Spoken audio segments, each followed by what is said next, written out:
Welcome to the Malayalam audio book channel the thrilling voices. അർദ്ധരാത്രിയിൽ ഇരുട്ടിനെ ഭയന്നുറങ്ങുന്ന ലോകത്തെ ഭീതിയോടെ ഉണർത്തുന്ന ഒരു പേര്, രക്തം കുടിക്കുന്ന ഭീകരതയുടെ രാജാവ്. അതെ, അവൻ ഡ്രാക്കുള. കഥയുടെ തുടക്കത്തിൽ ഞാൻ ആവശ്യത്തിലേറെ പരത്തി പറഞ്ഞോ എന്ന് ഞാൻ ഭയപ്പെട്ടിരുന്നു. വിശദാംശങ്ങൾ വിട്ടുകളയാഞ്ഞത് ഭാഗ്യമായെന്ന് ഇപ്പോൾ തോന്നുന്നു. എന്റെ മനസ്സിനെ അസ്വസ്ഥമാക്കുന്ന എന്തോ ഒന്ന് ഇവിടുത്തെ ഈ ഒരു അന്തരീക്ഷത്തിലുണ്ട്. ഇതിൽ നിന്ന് രക്ഷപ്പെടാൻ കഴിഞ്ഞെങ്കിൽ, ഇങ്ങോട്ട് വരാതിരുന്നെങ്കിൽ എന്ന് പോലും തോന്നിപ്പോകുന്നു. പകലുറക്കവും രാത്രിയിലെ ഉറക്കമില്ലായ്മയുമാണോ കാരണം? അല്ല, അത് മാത്രമായിരിക്കില്ല. ഒന്ന് ഉരിയാടാൻ ആരെങ്കിലും ഒന്നുണ്ടായിരുന്നെങ്കിൽ. ആകെ കൂടിയുള്ളതൊരു പ്രഭു മാത്രം. അദ്ദേഹത്തിന്റെ കാര്യം പറയാതിരിക്കുകയാണ് ഭേദം. ഈ മാളികയിൽ ജീവനുള്ള ഒരേയൊരു വ്യക്തി ഞാൻ മാത്രമാണെന്ന് തോന്നുന്നു. സത്യസന്ധമായി കാര്യങ്ങളെ വിലയിരുത്താനാണ് ഞാനിപ്പോൾ ശ്രമിക്കുന്നത്. ഭാവനയുടെ കയറൂരിവിടുന്നത് എനിക്ക് തന്നെ ആപത്താകും. നിലവിലുള്ള എന്റെ ഒരു യഥാർത്ഥ സ്ഥിതി ഞാൻ വിവരിക്കാം. ഞാൻ പുലർച്ചയ്ക്കാണ് കിടന്നതെങ്കിലും പെട്ടെന്നുണർന്നു. ഇനി ഉറക്കം വരില്ലെന്ന് തോന്നിയപ്പോൾ എണീറ്റ് ഷേവ് ചെയ്യാനുള്ള കണ്ണാടി ജനാലയിൽ തൂക്കിയിട്ടു. ഷേവ് ചെയ്തു തുടങ്ങിയപ്പോൾ എന്റെ ചുമലിൽ ഒരു കൈ അമർന്നതായി എനിക്ക് തോന്നി. ഒപ്പം പ്രഭുവിന്റെ ശബ്ദവും. Good morning. ഞാൻ ഞെട്ടിപ്പോയി. കാരണം എന്റെ പിന്നിൽ മുറിയുടെ എല്ലാ ഭാഗങ്ങളും എനിക്ക് കണ്ണാടിയിൽ കാണാം. എന്നിട്ടും പ്രഭു വന്നത് ഞാൻ കണ്ടില്ല. പെട്ടെന്ന് ഞെട്ടിത്തിരിഞ്ഞത് കാരണം എന്റെ മുഖം അല്പമൊന്നു മുറിഞ്ഞു. പക്ഷെ അന്നേരം ഞാനത് ശ്രദ്ധിച്ചില്ല. പ്രഭുവിനെ തിരിച്ച് അഭിവാദനം ചെയ്തിട്ട് വീണ്ടും ഞാൻ കണ്ണാടിയിൽ നോക്കി. അല്ല, എന്റെ തോന്നലല്ല, സത്യമാണ്. എന്റെ മുഖം കണ്ണാടിയിൽ കാണുന്നുണ്ട്. തൊട്ടു പിന്നിൽ എന്റെ ചുമലിനോട് ചേർന്ന് നിൽക്കുന്ന ആളുടെ രൂപം മാത്രം ആ കണ്ണാടിയിലില്ല. ആ മുറി ആസകലം എനിക്ക് കാണാൻ കഴിയുന്നുണ്ടെങ്കിലും ഞാനൊഴിച്ച് മറ്റൊരു വ്യക്തിയുടെയും പ്രതിബിംബം എനിക്ക് ആ കണ്ണാടിയിൽ കാണാൻ കഴിയുന്നില്ല. വളരെ വിചിത്രമായ സംഭവ പരമ്പരകളുടെ ഫലമായി നേരത്തെ തന്നെ മനസ്സിൽ ഉരുണ്ടുകൂടിയിരുന്ന പരിഭ്രമം ഇപ്പോൾ പ്രഭുവിന്റെ സാന്നിധ്യത്തിൽ അതിന്റെ പാരമ്യത്തിലെത്തി എന്ന് വേണം പറയാൻ. അപ്പോഴാണ് ബ്ലേഡുകളുണ്ടായ മുറിവിൽ നിന്ന് 2 തുള്ളി രക്തം എന്റെ കീഴ്ത്താടിയിലേക്ക് ഇറ്റി വീഴുന്നത് ഞാൻ കണ്ടത്. റേസർ താഴെ വെച്ച് മുറിവിൽ ഒട്ടിക്കാനുള്ള പ്ലാസ്റ്റർ അന്വേഷിച്ച് ഞാൻ മുഖം തിരിച്ചു. അത് കണ്ട നിമിഷം പ്രഭുവിന്റെ കണ്ണുകൾ ജ്വലിച്ചു. പൈശാചികമായ ആർത്തിയോടെ ആ മനുഷ്യൻ എന്റെ കഴുത്തിൽ കടന്നു പിടിച്ചു. ഞാൻ കുതിരമാറാൻ ശ്രമിക്കുന്നതിനിടയിൽ എന്റെ കഴുത്തിൽ അണിഞ്ഞിരുന്ന കുരിശുമാലയിൽ അയാളുടെ കൈ സ്പർശിച്ചു. അടുത്ത നിമിഷം ക്രൗര്യം മാഞ്ഞു. അവിശ്വസനീയമാമിതം ആ മുഖം ശാന്തമായി. സൂക്ഷിക്കണം, ശരീരം മുറിയാതെ സൂക്ഷിക്കണം, ഇന്നാട്ടിലിത് കൂടുതൽ അപകടമുണ്ടാക്കും എന്ന് ഉപദേശിച്ചുകൊണ്ട് പ്രഭു ജനാലയിൽ തൂക്കിയിട്ടിരുന്ന കണ്ണാടി ഒറ്റ വലിക്ക് കൈക്കലാക്കി. ഈ നശിച്ച വസ്തുവാണ് ഇതിനെല്ലാത്തിനും കാരണം. മനുഷ്യന് പൊങ്ങച്ചം കാട്ടാനുള്ള ഒരു കളിപ്പാട്ടം.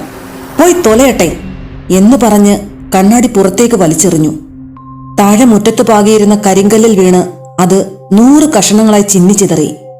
എന്നിട്ട് ഒരക്ഷരം ഉരിയാടാതെ പ്രഭു മുറിക്ക് പുറത്തേക്ക് ഇറങ്ങിപ്പോയി. ഇനി ഞാൻ എന്ത് ചെയ്യും? ഷേവ് ചെയ്യാൻ വാച്ചിന്റെ മൂടിയോ ലോഹം കൊണ്ടുള്ള പാത്രത്തിന്റെ അടിവശമോ മാത്രമാണ് ഇനി ശരണം. ഊണുമുറിയിലേക്ക് ചെന്നപ്പോൾ അവിടെ പ്രാതൽ തയ്യാർ. പക്ഷെ പ്രഭുവിനെ മാത്രം കണ്ടില്ല. ഞാൻ തനിയെ ആഹാരം കഴിച്ചു. പ്രഭു ആഹാരം കഴിക്കുന്നതോ വെള്ളം കുടിക്കുന്നതോ ഇന്നോളം ഞാൻ കണ്ടിട്ടില്ല. ഒരു വിചിത്രമായ ജീവി തന്നെ. ആഹാരം കഴിഞ്ഞ് മാളിക ചുറ്റി നടന്നു കാണാൻ ഞാൻ ഇറങ്ങി. കോണിപ്പടി കയറി ഞാൻ മുകളിലേക്ക് ചെന്നത് തെക്ക് ദിക്കിന് അഭിമുഖമായ ഒരു മുറിയിലാണ്. അതിമനോഹരമാണ് അവിടെ നിന്നുമുള്ള പുറത്തേക്കുള്ള കാഴ്ച. കുത്തനെയുള്ള ഒരു പാറക്കെട്ടിന് മുകളിലാണ് ഈ മാളിക. അവിടെ നിന്ന് ഒരു കല്ല് താഴേക്കിട്ടാൽ മറ്റൊന്നിനെ സ്പർശിക്കാതെ 1000 അടി താഴെ ചെന്ന് വീഴും. നോക്കുന്നിടത്തെല്ലാം പച്ച നിറത്തിലുള്ള വൃക്ഷത്തലപ്പുകൾ. അങ്ങ് ചെറിയ വിടവുകൾ കാണുന്നത് താഴ്വരകളാകാം. വെള്ളി നൂല് പോലെ ചെറു പുഴകൾ ഒഴുകുന്നതും ഇടയ്ക്കിടെ കാണാനുണ്ട്. പക്ഷേ ആ ഒരു പ്രകൃതി സൗന്ദര്യം ആസ്വദിക്കാനുള്ള ഒരു മനോഭാവമല്ല എനിക്കിപ്പോൾ. മാളികയുടെ മറ്റു ഭാഗങ്ങൾ ഞാൻ പരിശോധിച്ചു. എങ്ങും വാതിലുകൾ. എല്ലാം താഴിട്ട് പൂട്ടിയിരിക്കുന്നു. പുറത്തേക്കിറങ്ങണമെങ്കിൽ ഈ ജനാലകളല്ലാതെ മറ്റു മാർഗങ്ങളൊന്നും എനിക്കില്ല. ഈ മാളിക ശരിക്കും ഒരു കാരാഗൃഹമാണ്. ഞാൻ ഇതിനകത്തെ തടവുകാരനും. ഈ ആളില്ലാ കോട്ടയിലെ തടവുകാരനാണെന്നറിഞ്ഞ ഞാൻ പരിഭ്രമിച്ച് വശായി. കോണിപ്പടി കയറി ഇറങ്ങി ഓരോ വാതിലും തള്ളി തുറക്കാൻ ഞാൻ ശ്രമിച്ചു. ഓരോ ജനാലയുടെയും അടുത്ത് ചെന്ന് പുറത്തേക്ക് നോക്കി. നിസ്സഹായത എന്താണെന്ന് എനിക്ക് മനസ്സിലായി. ഞാൻ തളർന്നുപോയി. എനിക്ക് ഭ്രാന്ത് പിടിക്കുന്നത് പോലെ തോന്നി. പത്തായത്തിലകപ്പെട്ട എലിയെ പോലെയായി എന്റെ അവിടുത്തെ അവസ്ഥ. ക്രമേണ ബഹളം കൂട്ടിയതുകൊണ്ട് ഫലമില്ലെന്ന് മനസ്സിലാക്കിയപ്പോൾ ഒരിടത്ത് കുത്തിയിരുന്ന് തുടർന്ന് എന്താണെന്ന് ഞാൻ ആലോചിക്കാൻ തുടങ്ങി. എത്ര ആലോചിച്ചിട്ടും പോംവഴിയൊന്നും കണ്ടെത്തിയില്ല. ഒന്നു മാത്രം ഞാൻ നിശ്ചയിച്ചു. എന്റെ മനസ്സിലൊരുപ്പ് പ്രഭുവിനെ അറിയിച്ചുകൂടാ. ഞാൻ തടവിലാണെന്ന് അയാൾക്കറിയാം. മനഃപൂർവ്വം ദുരുദ്ദേശത്തോടു കൂടിയാണ് അയാൾ എന്നെ ഇതിനകത്ത് അടച്ചിട്ടിരിക്കുന്നത്. അതുകൊണ്ട് അയാളെ വിശ്വസിക്കുന്നത് അബദ്ധമാണ്. എനിക്ക് കിട്ടിയ വിവരങ്ങളും എന്റെ സംശയങ്ങളും പുറത്തറിയിക്കാതെ കണ്ണും കാതും തുറന്നു പിടിച്ച് ഇനി കാത്തിരിക്കാം. ഒന്നുകിൽ ശിശുക്കളെ പോലെ സ്വന്തം ഭീതിയുടെ അടിമയാണ് ഞാൻ. അതല്ല എങ്കിൽ യഥാർത്ഥത്തിലുള്ള അപകടത്തിൽ ഞാൻ പെട്ടിരിക്കുന്നു. രണ്ടാമത്തേതാണ് വാസ്തവമെങ്കിൽ അതിൽ നിന്നും രക്ഷപ്പെടാൻ എന്റെ തലച്ചോറിന്റെ സർവ്വ കഴിവുകളും ഞാൻ പ്രയോഗിക്കേണ്ടി വരും. ഇങ്ങനെ ഞാൻ ആലോചിക്കുന്നതിനിടയ്ക്ക് താഴെ പ്രധാന വാതിൽ തുറക്കുന്ന ശബ്ദം കേട്ടു. പ്രഭു മടങ്ങി വന്നിരിക്കുന്നു. അയാൾ നേരെ വായനമുറിയിൽ എത്തിയില്ല. ഞാൻ ശബ്ദമുണ്ടാക്കാതെ കിടപ്പറയിലേക്ക് നടന്നു. പ്രഭു കിടക്കുവിരി നിവർത്തിയിടുന്നതാണ് ഞാൻ കണ്ടത്. ഇതുവരെ എന്റെ ഉള്ളിലുണ്ടായിരുന്ന സംശയം സ്ഥിരീകരിക്കപ്പെട്ടു. ഈ വീട്ടിൽ മറ്റാരുമില്ല, ഭൃത്യന്മാരുമില്ല. പിന്നീട് ഊണുമേശയിൽ ഭക്ഷണം വിളമ്പുന്നതും വാതിലിനിടയിലൂടെ എനിക്ക് കാണാൻ കഴിഞ്ഞു. എല്ലാ വീട്ടുജോലികളും ഇയാൾ സ്വയം ചെയ്യുന്നു. അതിനർത്ഥം ഇവിടെ മറ്റൊരു മനുഷ്യനുമില്ലെന്നാണല്ലോ. എന്നെ ഇവിടേക്ക് ആനയിച്ച കുതിരവണ്ടി ഓടിച്ചിരുന്നതും ഈ പ്രഭു തന്നെ. ആലോചിക്കും തോറും എനിക്ക് ഭയമേറി വന്നു. രാത്രി കൊടുങ്കാട്ടിൽ വെച്ച് ചെന്നായ്ക്കളെ കേവലം ഒരാഗ്യം കാണിച്ച് അകറ്റി നിർത്തിയത് ഇയാൾ എങ്ങനെയാണ്? ബിസ്ക്കറ്റ്സിലെ ഹോട്ടലിലും കുതിരവണ്ടിയിലും വെച്ച് നാട്ടുകാർ എന്റെ പേരിൽ സഹതാപം പ്രകടിപ്പിച്ചതിന് കാരണമെന്താണ്? അവർ കുരിശുമാലയും വെളുത്തുള്ളിയും കാട്ടു റോസാപ്പൂവും എനിക്ക് സമ്മാനിച്ചതിന്റെ ഉദ്ദേശം എന്താണ്? എന്റെ കഴുത്തിൽ കുരിശുമാല അണിയിച്ച ആ നല്ല സ്ത്രീയെ ദൈവം അനുഗ്രഹിക്കട്ടെ. അതിൽ തൊടുമ്പോൾ മാത്രമാണ് എനിക്കൊരു ധൈര്യവും ആശ്വാസവും ലഭിക്കുന്നത്.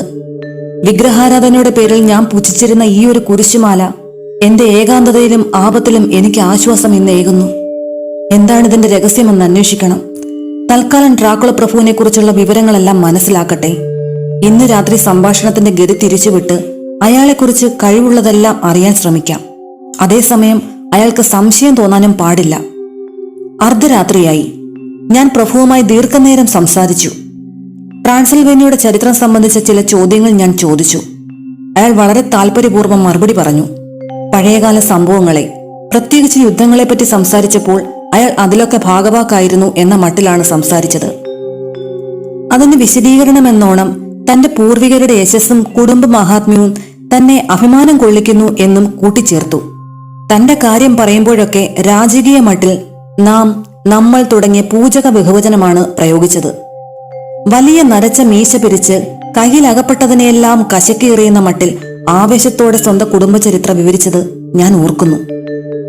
ഞങ്ങൾ ശെക്കിലി വംശജക്കാർക്ക് അഭിമാനിക്കാൻ വകയുണ്ട്. യൂറോപ്പിലെ രണധീരന്മാരുടെ രക്തമാണ് ഞങ്ങളുടെ സിരകളിൽ ഒഴുകുന്നത്. ഏഷ്യയിലെയും ആഫ്രിക്കയിലെയും സമരാങ്കണങ്ങളിൽ ഞങ്ങളുടെ പൂർവികർ കരുത്ത് തെളിയിച്ചിട്ടുണ്ട്. ഭൂതലമാകെ ചൊൽപ്പിടിയിലാക്കിയ വീമ്പിളക്കിയിരുന്ന ആ ഹൂണന്മാരില്ലേ ഇവിടെ വാണിരുന്നത്? ഞങ്ങൾ ആട്ലിയുടെ പിൻഗാമികളാണ്. ഞങ്ങളെങ്ങും തോറ്റിട്ടില്ല, തോൽപ്പിച്ചിട്ടേ ഉള്ളൂ. ഞങ്ങളോട് എതിരിട്ട തുർക്കികൾ ഇന്നെവിടെ? മാഗ്യാർമാർ ഇന്നെവിടെ? ഡാനൂബ് നദിയുടെ അക്കരെ തുർക്കിയിലേക്ക് എത്ര തവണയാണ് ഈ ഡ്രാക്കുള പടയോട്ടം നടത്തിയതെന്നറിയുമോ? സ്വന്തം പടയാളികളെ ശത്രുക്കൾ അറിഞ്ഞു വീഴ്ത്തിയപ്പോൾ നായകന് ഒറ്റയ്ക്ക് പിന്മാറേണ്ടി വന്നത് സ്വന്തം തടി രക്ഷിക്കാനാണെന്ന് പറഞ്ഞവരുണ്ട്. അവർക്ക് എന്തറിയാം? നായകനില്ലാത്ത പടകളെ കൊണ്ട് എന്ത് പ്രയോജനം? യുദ്ധം ജയിക്കാൻ തലച്ചോറ് വേണം. സേനയുടെ തലച്ചോറാണ് സേനാനായകൻ. ഹംഗേറിയൻ മുഖം വലിച്ചെറിഞ്ഞപ്പോഴും സമര നേതൃത്വം ഡ്രാക്കുള കുടുംബത്തിനായിരുന്നു. അതെ സർ, ബുദ്ധിശക്തിയിലും ധീരതയിലും ഞങ്ങളെ കവച്ചു വെക്കാൻ മറ്റൊരു വംശത്തിനും കഴിഞ്ഞിട്ടില്ല. അതൊക്കെ ഒരു പഴയ കാലം. ഇന്ന് യുദ്ധങ്ങളില്ല. നാണംകെട്ട സമാധാനത്തിന്റെ നാളുകളിൽ വീരഗാഥകൾ കേൾക്കാൻ ആർക്കാണ് താല്പര്യം? ഇപ്പോൾ നേരം പുലരാറായതുകൊണ്ട് ഞങ്ങൾ ഉറങ്ങാൻ പോകുന്നു. ഈ ഡയറി കുറിപ്പുകൾ 1001 രാത്രികളിലെ കഥകളെ പോലെ ഉത്കണ്ഠാജനകമായി തോന്നുന്നു, അല്ലേ? ഓരോ സംഭവ വിവരണവും കോഴി കൂവുമ്പോൾ അവസാനിപ്പിക്കേണ്ടി വരുന്നു. ഇനി പ്രധാന വസ്തുതകളിൽ നിന്നും തുടങ്ങാം. പൊടിപ്പും തുങ്ങലുമൊന്നുമില്ലാതെ യഥാർത്ഥ സംഭവങ്ങൾ മാത്രം പറയാം. എന്റെ അനുമാനങ്ങളുമായോ അനുഭവങ്ങളുമായോ അവയെ കൂട്ടിക്കുഴയ്ക്കാൻ പാടില്ല. കഴിഞ്ഞ രാത്രി പ്രഭു ബിസിനസ് സംബന്ധമായ ചില സംശയങ്ങളും ചില നിയമപ്രശ്നങ്ങളും ഉന്നയിച്ചിരുന്നു. ഇന്ന് പകൽ മുഴുവൻ ഞാൻ പുസ്തകങ്ങൾ പരതിയും നിയമപഠനകാലത്ത് നേടിയ വിജ്ഞാനം വിശകലനം ചെയ്തും സമയം പോക്കി. പ്രഭുവിന്റെ സംശയം തീർക്കാൻ മാത്രമല്ല എന്റെ ഓർമ്മ പുതുക്കാനും ഇത് പ്രയോജനപ്പെടും. ഇംഗ്ലണ്ടിൽ ഒരു വ്യക്തിക്ക് ഒന്നിൽ കൂടുതൽ അഭിഭാഷകർ ഉണ്ടാകാമോ എന്നായിരുന്നു ഒരു ചോദ്യം. 1 ഡസൻ പേരെ വേണമെങ്കിലും വെക്കാമെന്നും പക്ഷേ ഒരേ സമയത്ത് ഒരു കാര്യത്തിന് ഒരാളാകുന്നതാണ് നല്ലതെന്നും ഞാൻ പറഞ്ഞു. പ്രഭുവിന് കാര്യം മനസ്സിലായി. ബാങ്ക് ഇടപാടുകൾ നോക്കാൻ ഒരാളെ നിയമിച്ചു കഴിഞ്ഞാൽ കയറ്റുമതി സംബന്ധമായ പ്രശ്നങ്ങൾ ഉണ്ടാകുമ്പോൾ മറ്റൊരാളെ നിയോഗിക്കുന്നത് പ്രായോഗികമായ ബുദ്ധിമുട്ടുണ്ടാകുമോ എന്ന് വീണ്ടും അദ്ദേഹം ആരാഞ്ഞു. ഒന്നുകൂടി വിശദമാക്കാൻ ഞാൻ ആവശ്യപ്പെട്ടു. കാര്യം ശരിക്കും മനസ്സിലാകാതെ അഭിപ്രായം പറയാൻ പാടില്ലല്ലോ. അതിന് പ്രഭുവിന്റെ മറുപടി ഇപ്രകാരമായിരുന്നു: ഞാൻ വിശദമാക്കാം സുഹൃത്തെ. നമ്മൾ ലണ്ടനിൽ ഒരു വസ്തു വാങ്ങിയല്ലോ. സഹായത്തിന് ലണ്ടനിൽ നിന്നും വളരെ ദൂരെ എക്സിറ്ററിലുള്ള നിങ്ങളുടെ സ്നേഹിതൻ പീറ്റർ ഹോക്കിൻസിനെയാണ് ഞാൻ സമീപിച്ചത്. അടുത്തെങ്ങും അഭിഭാഷകരില്ലാത്തതുകൊണ്ടാണോ എന്ന് ചോദിച്ചേക്കാം. അല്ല, അടുത്തുള്ളവരാണെങ്കിൽ എന്തെങ്കിലും സ്ഥാപിത താല്പര്യങ്ങൾ അവർക്കുണ്ടായിരിക്കും. അയാളുടെയോ അയാളുടെ സ്നേഹിതരുടെയോ ഇംഗിതം ഇടപാടിനെ സ്വാധീനിച്ചെന്നു വരാം. അതൊഴിവാക്കാൻ എന്റെ താല്പര്യം മാത്രം കണക്കിലെടുക്കുന്ന ഒരാൾ വേണമെന്ന് തോന്നിയതുകൊണ്ടാണ് ദൂരെ നിന്നും ഒരാളെ ഞാൻ തിരഞ്ഞെടുത്തത്.